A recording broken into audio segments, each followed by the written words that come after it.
अखेर आनंदाची बातमी आली आहे. आर-टी ॲडमिशन 2026-27 ची ॲडमिशन डेटची तारीख जाहीर झाली आहे.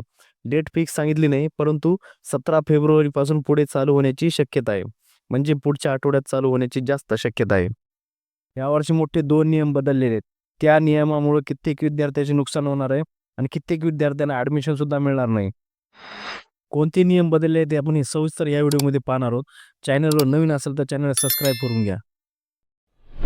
पहिला मोठा बदल म्हणजे अर्ज भरताना विद्यार्थ्याच्या घरापासून 1 किलोमीटर अंतराच्या मर्यादेतच गुगल लँडमार्कवर दर्शवल्यानुसार अर्ज भरता येईल, अशी व्यवस्था करण्यात येणार आहे. पहिले कसं मागच्या वर्षापर्यंत आपण जास्तीत जास्त 3 किलोमीटरपर्यंत अर्ज करू शकत होतो. विद्यार्थ्याच्या घरापासून शाळेपर्यंत गुगल लँडमार्कनुसार 3 किलोमीटर अंतरापर्यंत अर्ज करू शकत होतो. पण आता तसं नाही. यावर्षी बदल करण्यात आला आहे. विद्यार्थ्याच्या नोंदणीकृत घरापासून निवडलेली शाळा ही 1 किलोमीटर अंतर पाहिजे. अंतर 1 किलोमीटरच्या जास्तीत असल्यास पात्र होऊ शकत नाही. ॲडमिशन मिळणार नाही. दुसरा बदललेला नियम म्हणजे पहिले मागच्या वर्षापर्यंत आपण ॲडमिशन मिळाल्यावर डॉक्युमेंट सादर करत होतो. पण यावर्षी अर्ज सादर करतानाच डॉक्युमेंट अपलोड करायचे आहेत.